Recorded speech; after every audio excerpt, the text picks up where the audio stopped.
itu kami rasakan kasih dan urapan Roh Kudus. Kami percaya hari ini kami telah dilawat oleh Tuhan. Tidak terkecuali mulai dari anak-anak sampai kami orang tua. Karena dalam pujian Allah hadir. Dalam pujian kami percaya mujizat terjadi. Dalam pujian setan lari terbirit-birit. Terima kasih kami sudah telah dilawat oleh pujian penyembah. Memakai dan mengurapi hamba-Mu yang telah melayani kami lewat pujian penyembah. Biarlah pemakaian dan urapan Tuhan mengalir terus. Hamba-Mu berkurang-kurang dan Allah bertambah-tambah. Terima kasih Tuhan. Kami akan makan, duduk tenang, makan sehidangan bersama Tuhan lewat firman Allah, lewat pemberitaan suara Tuhan. Urapan Allah mengalir bagi hamba-Mu yang biasa-biasa ini. Bagi hamba-Mu yang hina ini diberikan penghormatan dan kemuliaan oleh Tuhan untuk berdiri menyampaikan isi hati Tuhan. Dalam nama Tuhan Yesus kami bersyukur. Kami terima firman Allah yang adalah Allah itu sendiri. Dalam nama Tuhan Yesus Kristus, haleluya. Semua yang percaya katakan amin. Puji Tuhan, Tuhan Yesus memberkati. Silakan duduk Bapak Ibu Saudara-saudariku yang dikasihi Tuhan. Saya percaya saudara pada pagi hari ini telah diberkati Tuhan. Saudara telah diberkati Tuhan, haleluya. Puji Tuhan, kita akan lihat firman Tuhan. Hari ini ada tubuh dan darah Kristus di hadapanmu dan di hadapanku. Pertanda kita bersyukur kita ada di bulan Agustus, hari ini tanggal 4. Dan dengan sukacita yang luar biasa juga kita akan segera merayakan hari ulang tahun Republik Indonesia. Kita lihat umbul-umbul dan bendera merah putih menghiasi sepanjang jalan Sorong. Di mana saja orang telah membeli bendera, orang pasti singgah untuk beli umbul-umbul. Kita bersyukur atas karunia Tuhan lewat perjuangan pendahulu-pendahulu kita yang telah berkorban darah dan keringat untuk mempertahankan Republik ini. Mari kita lihat firman Tuhan dalam Injil Matius pasalnya yang ke-26. Tema khotbah hari ini kuberikan tema bahayanya suatu pengkhianatan. Sekali lagi, betapa berbahayanya suatu pengkhianatan. Matius pasal 26 ayatnya yang ke-50. Karena ini merupakan satu ayat saja, maka kita akan baca secara bersama-sama.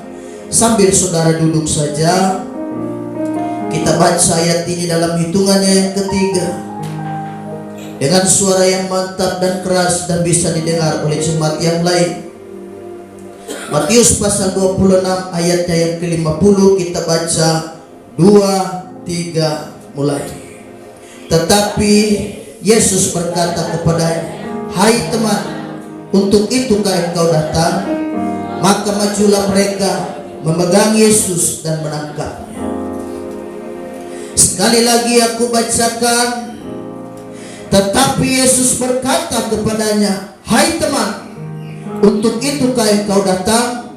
Maka majulah mereka memegang Yesus dan menangkapnya. Hari ini kita akan membahas satu topik yang sebetulnya sangat menyedihkan sekali, sangat memprihatinkan. Kenapa aku katakan sangat menyedihkan? Karena ini temanya, temanya bicara tentang pengkhianatan. Kita melihat Yesus Kristus dalam pelayanannya menghadapi pergumulan yang luar biasa. Selain tekanan dari luar, tekanan juga dari dalam ia hadapi. Termasuk murid-murid yang kocar-kacir melarikan diri, tinggalkan dia di Taman Getsemani seorang diri. Dan yang paling menyedihkan lagi, seorang murid yang bernama Yudas Iskariot telah mengkhianati dia. Biasanya tanda ciuman itu adalah tanda kasih sayang. Kita lihat di mana-mana orang untuk melakukan semacam ciuman itu pertanda dia cinta, dia sayang. Tetapi kali ini berbeda. Tanda ciuman yang diberikan Yudas Iskariot adalah tanda pengkhianatan. Karenanya ada orang selalu berkata cium Yudas. Hati-hati ciuman Yudas, berarti ciuman munafik. Hai teman, kata Yesus, tujuan kau datang di sini inikah? Karena Yudas Iskariot bawa pasukan tentara Romawi. Dalam percakapan itu Yudas berkata kepada rombongan tentara Romawi, orang yang aku dekati dan orang yang aku cium dia orang. Karena mereka mencari tahu Yesus itu yang mana. Yudas berkata, tenang, aku akan menghampiri dia, aku akan mencium dia sebagai tanda. Itu orangnya, kau tangkap dia. Jadi kita lihat di sini luar biasa. Yesus Kristus menghadapi semacam tantangan dari dalam, dari muridnya sendiri yang bernama Yudas Iskariot. Yudas Iskariot artinya Yudas dari kampung Keriot. Murid-murid Yesus kadang mereka punya dua nama. Misalnya ada Maria. Maria kan banyak dalam Alkitab. Ada Maria Magdalena. Magdalena itu bukan nama. Magdalena itu bukan marga. Magdalena itu kampung. Maria dari kampung Magdala. Karenanya dibilang Maria Magdalena. Pada saat itu murid-murid Yesus memang kadang mereka harus punya dua nama. Karena pada saat itu ketika kerajaan Yunani memerintah, berkuasa, maka semua orang harus memiliki nama Yunani. Karena ketika kerajaan Yunani dia berkuasa, di sekitaran kurang lebih tahun 300-an sebelum Masehi, itu Yunani berkuasa luar biasa. Ambil alih, hampir menguasai seluruh dunia. Di bawah pemerintahan Alexander Agung, Alexander the Great, raja muda Makedonia yang berkuasa pada saat itu. Sampai satu kali dia berdiri di tepi sungai Gangga, India. Dia menangis.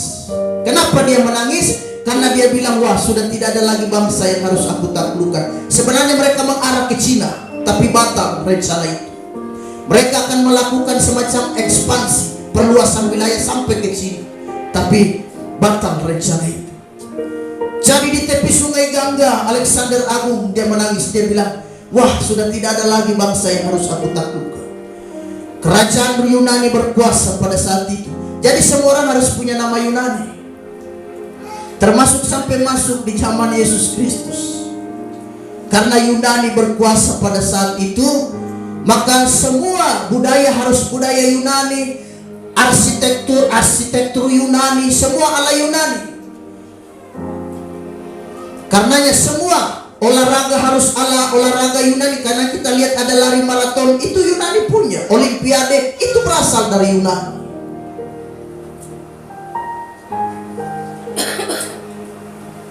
Bahasa-bahasa Yunani, Alkitab kita Perjanjian Baru ditulis dalam bahasa Yunani, bukan bahasa Ibrani.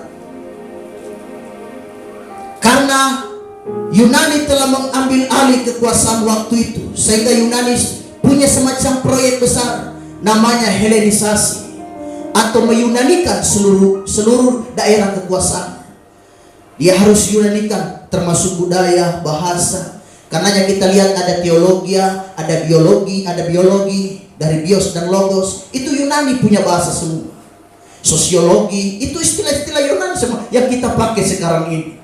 Itu betapa kuatnya Yunani waktu itu berkuasa. Sampai sekarang kan kita pakai. Ada biologi, ada teologi, itu dari bahasa Yunani semua. Dan tidak kalah hebatnya harus ada nama Yunani. Sebab pada saat itu ketika Yunani berkuasa, wah, dianggap kurang keren kalau tidak ada nama Yunani. Kita punya Ibu Gembala ini punya dua nama. Saya juga baru tahu. Ada nama tanah, nama begitu, nama-nama kampung. Kalau orang tua dulu kan punya nama-nama kampung, biasanya anak kita juga dikasih nama-nama kampung, sehingga punya dua nama. Tetapi kita lihat di sini Yudas Iskariot, dia punya dua nama. Rasanya tidak ada saudara mendengar ada bapak-bapak atau ibu-ibu yang kasih nama anaknya Yudas. Tidak ada kan? Itu Yudas itu bahasa Yunani. Bahasa Ibraninya Yehuda. Yudas itu artinya bagus. Cuma karena dia berbuat kesalahan ini, wah maka Yudas di seluruh dunia ini tercemar gara-gara dia. Pasti ada Yudas, saya percaya ada nama Yudas. Cuma gara-gara Yudas yang satu ini, akhirnya nama Yudas yang lain kasihan. Mereka menanggung akibat. Saya tidak pernah lihat ada ibu-ibu begitu anak lain. Suami bertanya, sayang namanya siapa? Yudas. Oh tidak ada. Pasti tidak ada. Padahal Yudas itu nama bagus.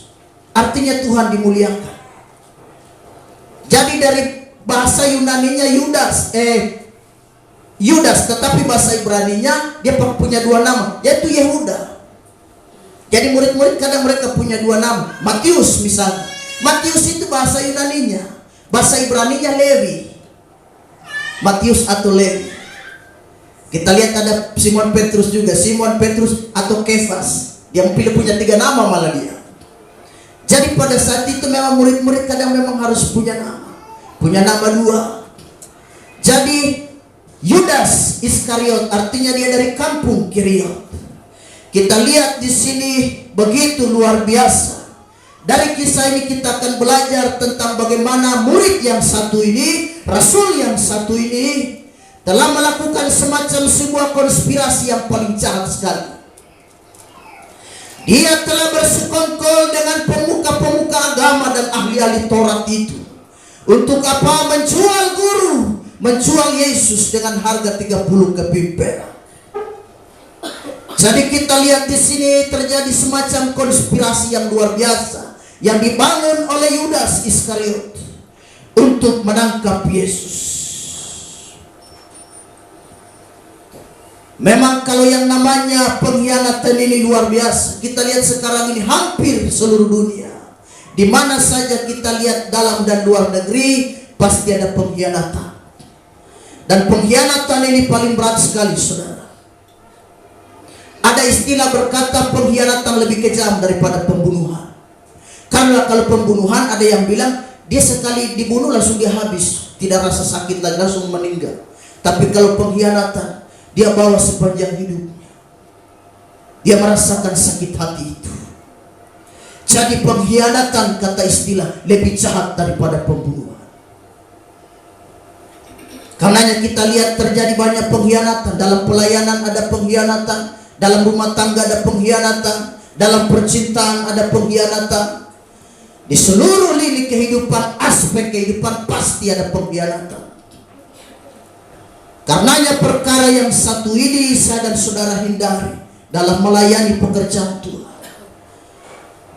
Kita lihat di dalam Alkitab ada orang juga yang pernah merasa terhianati dan bahkan dia mengkhianati orang lain. Contohnya seperti Yakub. Yakub pernah dikhianati oleh Laban yang nanti menjadi mertuanya. Laban berkata, kau kerja denganku 7 tahun baru aku kasih Rahel padamu. Karena Rahel kau cinta sama Rahel kan? Iya aku cinta anakku Rahel karena dia cantik sekali. Oke, 7 tahun disanggupi. Tapi yang dikasih bukan Rahel, Lea malah yang dikasih. Merasa dikhianati. Siapa lagi?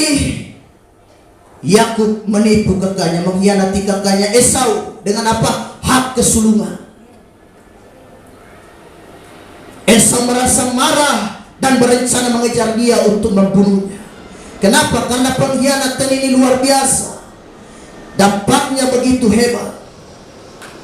Siapa lagi dalam hakim-hakim, kitab hakim-hakim kita melihat ada Simson. Manusia terkuat itu telah dikhianati oleh istrinya sendiri yang bernama Delilah. Dengan memberitahukan kepada tentara Filistin, orang Filistin, kelemahannya ada di rambut.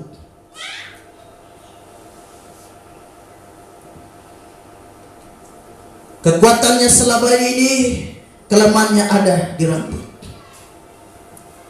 Jadi seorang istri bisa mengkhianati suami, seorang suami bisa mengkhianati istri, bahkan anak-anak pun bisa mengkhianati orang tua. Tapi kita berdoa, kita percaya, saya dan saudara ketika melibatkan Tuhan, roh pengkhianatan ini akan dipatahkan di dalam nama Tuhan Yesus. Saya dan saudara menjadi jemaat setia dalam pelayanan. Ada lagu yang berkata, Victor Huta Barat, berapa kali aku berkhianat padamu. Ada tubuh dan darah Kristus di depan kita. Berapa kalikah saya dan saudara berkhianat kepada Yesus? Kadang saya dan saudara cari Tuhan juga tidak beres.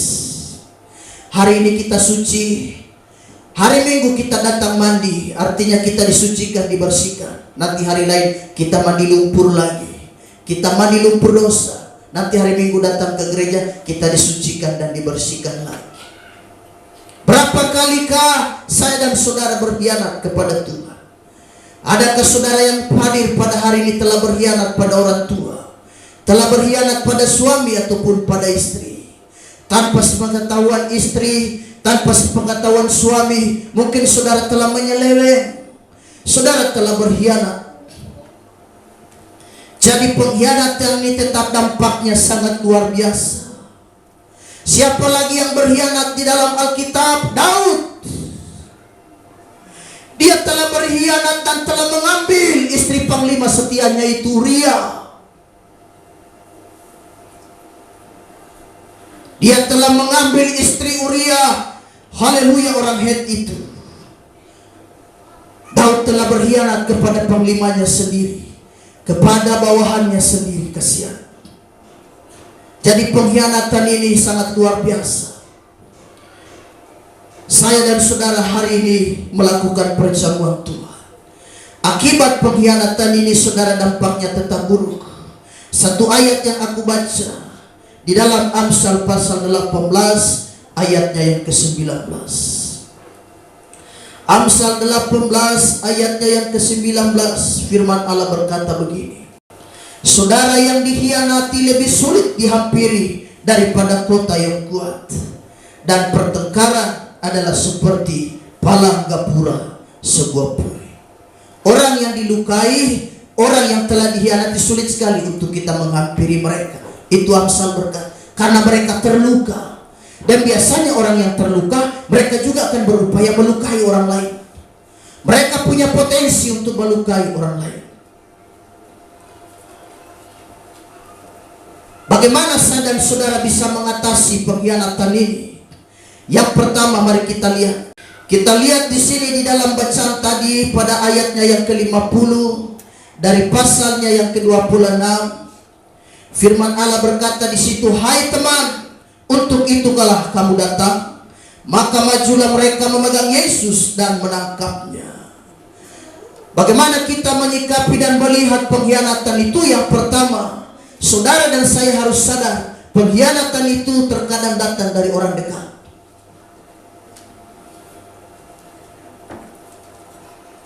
Siapa Yudas?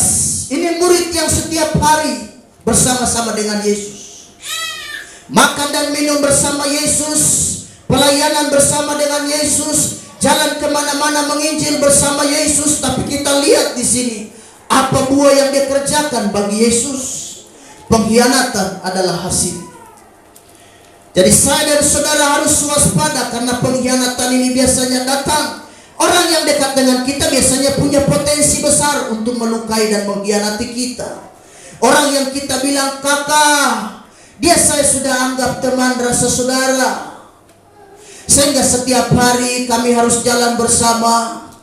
Kemana-mana kakak, selalu saya datang dengan dia, dia juga datang ke rumahku. Pokoknya bebas dah. Rumahku seperti rumah dia, dan rumah dia seperti rumahku. Teman rasa saudara, kakak. Itulah istilah yang lumrah yang kita dengar. Kita lihat di sini pengkhianatan luar biasa. Jadi biasanya pengkhianatan ini datang dari orang-orang dekat. Pernah saudara dikhianati orang dekat? Pernah. Mereka punya potensi untuk melukai kita. Orang yang kita rasa seperti keluarga kita, orang yang kita bilang sudah seperti saudara, tetapi mereka justru mengkhianati kita. Jadi kita harus sadar pengkhianatan itu biasanya datang dari orang dekat. Mazmur ayatnya yang ke-55 ayat 13 sampai dengan ayatnya yang ke-14. Kalau musuhku yang mencela aku masih dapat menanggungnya. Kalau pembenciku yang membesarkan diri terhadap aku masih dapat menyembunyikan diri terhadap dia. Tetapi engkau yang dekat dengan aku, temanku dan orang kepercayaan. Kalau musuh, kata Daud, yang membenci aku mah tidak jadi persoalan. Tapi seandainya kalau itu adalah temanku sendiri, kasihan.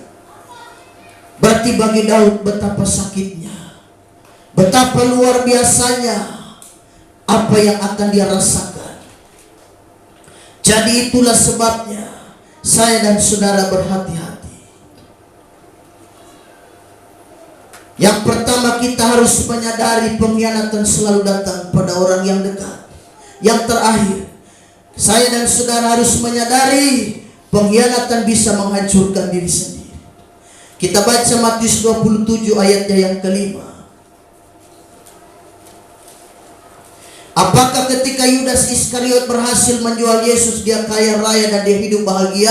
Oh no, tidak. Apakah setelah dia menjual Yesus dan terima uang haram itu, pertanyaannya dia hidup bahagia? Dia hidup senang? Tidak. Karena firman Allah berkata dalam Matius 27 ayat 5, maka ia pun melemparkan uang perak itu ke dalam bait suci, lalu pergi dari situ dan menggantung diri. Saudara bayangkan, dampak dari orang yang melakukan pengkhianatan adalah ujung-ujungnya pasti dia menderita. Jadi kalau ada orang saudara merasa dikhianati, tenang aja. Kita bawa di dalam doa. Kita doakan dia. Saudara merasa dikhianati, saudara merasa sakit hati, saudara tahan. Kita berdoa, kita serahkan kepada Tuhan. Kita tenang, karena sebetulnya mereka sedang menyediakan tali untuk leher mereka sendiri dan dia gantung diri. Orang yang melakukan pengkhianatan adalah orang yang sementara menyiapkan jerat bagi dirinya sendiri. Ujung-ujungnya kan bunuh diri. Yudas Iskariot terima uang itu tidak tenang, hidup tidak tenang. Makan tidak bisa makan, minum gak bisa minum, tidur tidak bisa tidur. Oh, dia pikiran telah berkhianat. Jadi ketika saya dan saudara dikhianati, kita mah tenang saja. Kita serahkan kepada Tuhan. Jadi saya dan saudara yang kedua, kita perlu menyadari pengkhianatan bisa menghancurkan diri kita sendiri. Kita harus berhati-hati dengan perkara dan persoalan yang satu ini. Dia begitu terima uang tidak hidup bahagia, dia mati gantung diri. Bagaimana supaya saya dan saudara terlepas dari sakit hati karena pengkhianatan? Kuberikan satu ayat, dua ayat pada yang pertama, Lukas 23 ayat 34. Yesus berkata, ya Bapa, ampunilah mereka sebab mereka tidak tahu apa yang mereka perbuat. Dan mereka membuang undi untuk membagi pakaiannya. Di atas kayu salib, Yesus Kristus menyampaikan sebuah kalimat indah tentang pengampunan. Bagaimana saya dan saudara menghadapi pengkhianatan ini? Kita belajar mengampuni. Yesus Kristus tergantung di kayu salib, salah satu yang dia ucapkan adalah dia mengampuni. Pengampunan ini juga pasti ditujukan untuk Yudas Iskariot yang telah mengkhianati dia. Jadi saya dan saudara, kita melepaskan pengampunan. Hatimu mungkin terluka hari ini. Hati saya dan saudara mungkin sakit karena telah menelan akar kepahitan itu, menelan racun yang mematikan itu, yaitu kepahitan. Karena memang ada orang-orang yang di depan kita dia manis sekali. Apa kabar kakak? Shalom, baik, baik. Tapi di belakang kita sebetulnya dia paling mematikan. Bagaimana kita belajar mengampuni? Jadi pengampunan ini penting. Yesus Kristus di atas kayu salib dia melepaskan pengampunan ditujukan juga kepada Mr. Yudas Iskariot. pengampunan dia berikan. Tuhan ampuni mereka. Mereka tidak tahu apa yang mereka perbuat. Mengapa saya dan saudara harus mengampuni? Ayat terakhir, Efesus pasal 4 ayatnya yang ke-31 sampai dengan 32. Mengapa saya dan saudara mengampuni? Efesus pasal 4 ayat 31 sampai dengan 32. Segala kepahitan, kegeraman, kemarahan, pertikaian dan fitnah hendaklah dibuang dari antara kamu. Demikian pula segala kejahatan. Tetapi hendaklah kamu ramah seorang terhadap yang lain, penuh kasih mesra dan saling mengampuni, sebagaimana Allah di dalam Kristus telah mengampuni kamu. Pengampunan itu menyembuhkan. Jadi segala sesuatu yang kita sudah lihat tadi itu akar pahit semua. Jangan kau telan, karena itu bisa membunuh. Jadi hal-hal yang ini kita buang. Pengampunan itu bisa membuat saya dan saudara sembuh dari kepahitan hati. Pengampunan membuat saya dan saudara sembuh dari rasa sakit. Jadi saya dan saudara kita serahkan kepada Tuhan. Kristus mengampuni mereka yang telah bersalah. Bukankah Kristus pagi hari ini juga mengampuni kita? Kenapa saya dan saudara tidak bisa mengampuni saudara kita yang bersalah dan bersalahan dengan kita? Kita mengampuni mereka juga. Dari mana kita belajar? Dari Yesus Kristus. Hidup saudara tidak tenang, percayalah. Saudara tinggal di dalam hidup yang paling merusak sekali. Karena kenapa saudara menyimpan akar kepahitan? Saudara menyimpan kebencian yang begitu luar biasa. Sehingga saudara yang umur 19 tahun kelihatan seperti oma-oma umur 62 tahun. Kenapa? Karena muka keriput. Terlihat di sini ada keriput kesusahan. Kenapa? Karena murung, benci terus toh. Pernah kau lihat orang simpan kebencian begitu hebat? Kita tanya usianya usia berapa kakak? 16 tahun. Iya astaga, kok depannya seperti 61 tahun. Kebencian. Tapi coba kalau saudara hati gembira, haleluya. Ada masalah tertawa, ada persoalan kita tetap senyum.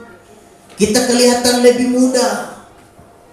Sehingga saudara-saudara nih yang usia-usia 40-an, usia 30-an, terlihat seperti ABG. Anak baru gede. Kita terlihat, kenapa? Karena kita murah senyum kan. Karena untuk senyum tidak keluar biaya. Kenapa saudara begitu mahal sekali senyum? Senyum bagi orang percaya dia menjadi murah.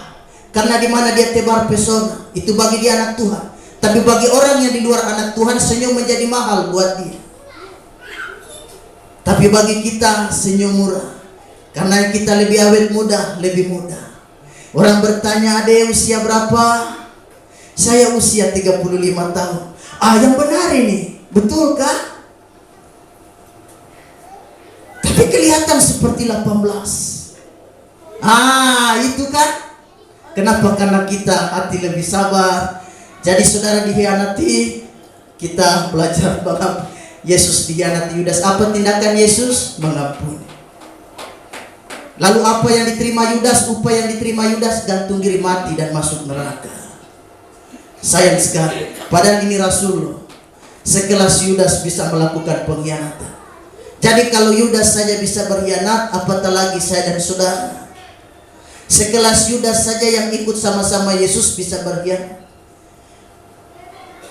Dia juga punya posisi bagus di dalam tim pelayanan Yesus. Bendahara loh, bukan orang sembarangan. Berarti kalau bendahara ini bukan orang sembarangan, bisa dipercaya. Tapi kita lihat bisa melakukan pengkhianat. Jadi karena itu tetap saya dan saudara berserah kepada Tuhan. Tuhan Yesus memberkati. Kita masuk dalam perjamuan asa yang kudus. Kita berdoa, kita bersyukur buat firman Tuhan. Tetap percaya, lepaskan pengampunan. Haleluya.